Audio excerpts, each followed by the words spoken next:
میں ایک اکثر واقعہ بیان کرتا ہوں نا, وہ واقعہ بتا کے اپنی بات ختم کرتا ہوں. رابعہ العدویہ رحمہ اللہ تعالی ایک بہت بڑی تابعیہ ہیں, بہت بڑی اللہ والی بزرگ تھیں. ان کا جب نکاح ہوا تو ان کے شوہر جب دلہن کے کمرے میں آئے, تو دلہن کا کمرہ اکثر کیا ہوتا ہے, سجا ہوا, اور دلہن بھی سجی بھی ہوتی ہے. بعد میں سجے نہ سجے, اس دن بیوٹی پارلر والے سجا کے, بعد میں ساری زندگی بیچارہ شوہر اس آس میں رہتا ہے کہ کب یہ اس دن کی طرح. بھائی ان کو مزاج سمجھا کریں, یہ خواتین کے نیگیٹو کمنٹ بہت آتے ہیں, یہ کیا ہے ہر وقت. بھائی اس کو اتنا سیریس نہ لیں. اگر آپ کو اس پہ غصہ آ رہا ہے تو اس کا مطلب آپ کو بھی غصہ کیا آتا ہے, جلدی آتا ہے. اور وہ کمنٹ ہٹاتی بھی نہیں ہے, اس کی علامت ہے کہ وہ غصہ ابھی تک گیا نہیں ہے. تو ممکن اس بات, ہمارے ایک دوست تھے, طلبہ بڑے شرارتی ہوتے ہیں. ہمارے ایک دوست تھے, ان کو غصہ بہت آتا تھا. جب ہم طالب علم تھے نا, مدرسے میں پڑھتے تھے, تو طلبہ کی عادت ہوتی ہے جو چڑھتا ہے نا اس کو اور زیادہ چھیڑتے ہیں, تو مزہ آتا ہے پھر. تو طلبہ کیا کرتے تھے, اس طالب علم کو نہ چھیڑتے تھے تھوڑا سا, ایسے کوئی موٹا کہہ دیا یا ٹھکنا کہہ دیا اس کو, وہ ایک دم غصے میں. تو پھر اسے اور کیا کہتے تھے اعصابی کمزوری بھی ہے. یعنی ایک تو اس کو ٹھکنا کہہ کے اس کو جو غصہ آئے گا, مجھے ٹھکنا کیوں کہہ رہے ہو, جب اس کو غصہ آتا تو کیا کہتے تھے, اعصابی کمزوری ہے. اتنا غصہ, اس کو اور غصہ آتا تھا. تو میں اس سے کہتا تھا, میں کہتا سب طلبہ نہیں ایسے ہوتے, شرارتی جو باز ہوتے ہیں, تو میں اس سے کہتا تھا اللہ کے بندے تم غصہ نہ ہوا کرو, تو یہ تمہیں چھیڑنا چھوڑ دیں گے. پہلے تمہیں چھوٹو کہتے ہیں, پھر جب تمہیں غصہ آتا ہے تو کیا کہتے ہیں, اعصابی کمزوری ہے. اس سے اور زیادہ سامنے والا دیکھ تو مجھے تپا رہا ہے, غصہ دلا رہا ہے, اور پھر مزید بجائے معذرت کرنے کے اور غصہ دلا رہا ہے.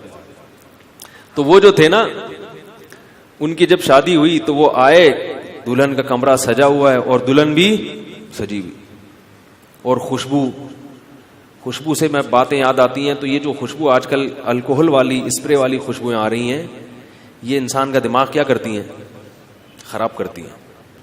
ان میں خوشبو تو ہے مگر دماغی سکون نہیں ملتا. نیچرل خوشبوئیں استعمال کیا کریں, جیسے عرب لوگ استعمال کرتے ہیں. عرب کی خوشبوؤں میں دماغ معطر ہو جاتا ہے, دماغ کو سکون ملتا ہے, اعصاب کو قوت ملتی ہے. یہ جو گوروں کی خوشبو ہے نا, اسپرے, یہ وقتی طور پر اچھے ہوتے ہیں مگر اس سے دماغ کو سکون نہیں ملتا. اس میں ایک عجیب سی تیزی ہوتی ہے, کڑواہٹ ہوتی ہے. اوریجنل عود کسی کو مل جائے تو وہ لگایا کرے, تو اعصابی قوت کے لیے بہت اچھی چیز ہے. اوریجنل نہ ملے تو 2 نمبر بھی بہت اچھی ہوتی ہے, وہ لگا لیا کریں.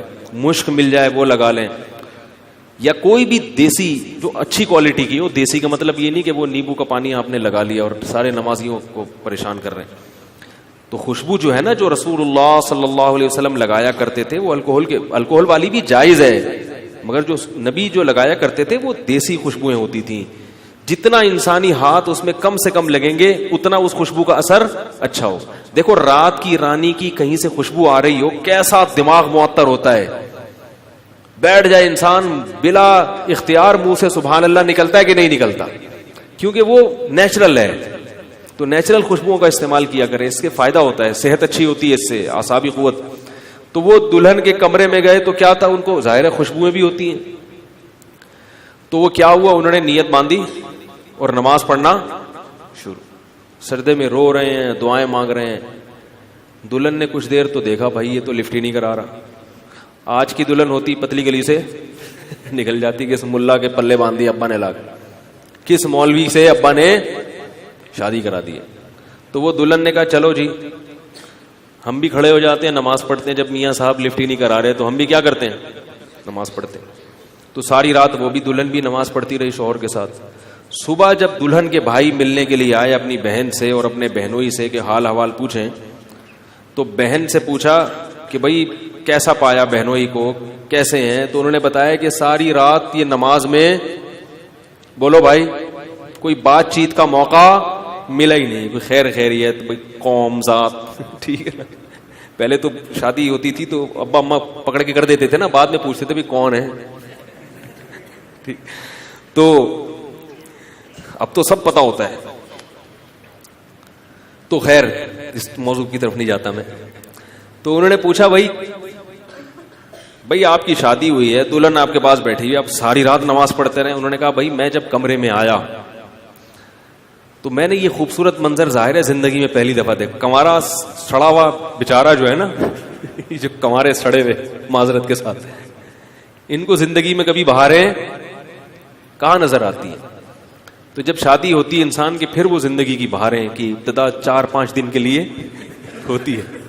تو وہ جو تھے نا, انہوں نے کہا کہ میں جب اس کمرے میں آیا تو خوبصورت بیوی دلہن سجی ہوئی اور یہ ماحول, تو مجھے فوراً کیا یاد آ گئی, جنت.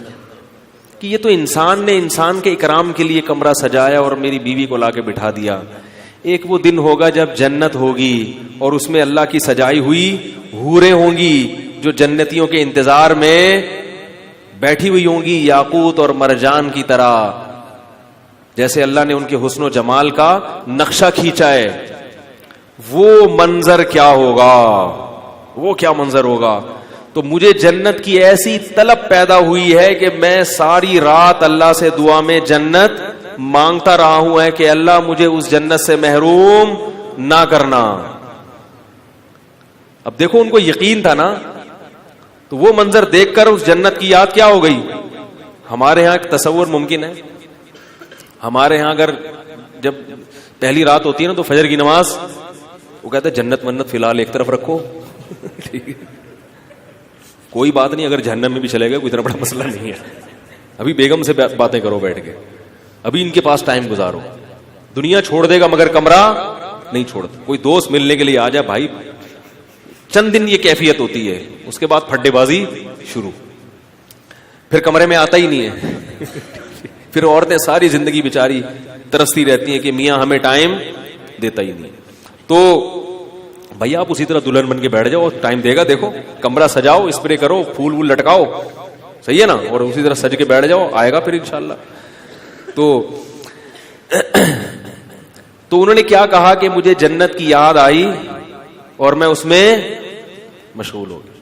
کیسے اسلاف تھے, بات بات پہ کیسے وہ جنت کے لیے, اور اسی طرح کوئی آگ دیکھتے تو وہ جہنم کا خوف ان کے دلوں پہ طاری ہو جاتا. تو اس لیے میرے بھائی اس بحث میں مت پڑو. اس کا میں انشاءاللہ جواب دوں گا کہ اللہ غفور رحیم ہے, اس کے باوجود اس نے جہنم کی آگ کیوں رکھی, اگلے بیان میں بتاؤں گا میں انشاءاللہ. لیکن یہ حقیقت ہے, ان خبروں کا انکار کرنا ممکن نہیں ہے. اب احمق اور بیوقوف ہے جو ان اشکالات میں پڑ جائے اور عمل سے غافل ہو جائے. عقل مند وہ ہے جو یہ کہے بھئی اللہ کے پیغمبروں کی خبریں ہیں جن کا سچا ہونا دلائل سے ثابت ہے. عقل مانے یا نہ مانے, اللہ کی آیات پہ یقین کر کے جنت کا سامان پیدا کرنے کی کوشش کر لو. اللہ نے یہ تھوڑی کہا کہ تجھے لازمی جہنم میں ہی پھینکوں گا میں. اللہ نے کہا یہ اچھا عمل کر لو تو جنت ہے, تو چھوڑ دو بھائی برے عمل کو, اچھے عمل کی طرف چلنا شروع ہو جاؤ. اور اگر برائی ہو گئی ہے تو بھی اللہ نے امید دلائی بھائی توبہ کر لو سچے دل سے تو کیا کر دوں گا, معاف. آئندہ پھر اپنے رخ کو صحیح کر لو تو کہاں ہے تمہارا ٹھکانہ, پھر جنت ہے. تو ان بحثوں میں پڑھنے کے بجائے کہ یہ جو اشکالات وسوسے شیطان ڈالتا ہے, ان اشکالات میں پڑھنے کے بجائے عقل مندی کا تقاضا کیا ہے کہ اپنے آپ کو اہل جنت میں شامل کرنے کی کوشش انسان شروع کر دے. اللہ تعالی ہم سب کو اہل جنت میں شامل کرے اور ہم سب کی خطاؤں کو اللہ تعالی معاف فرمائے.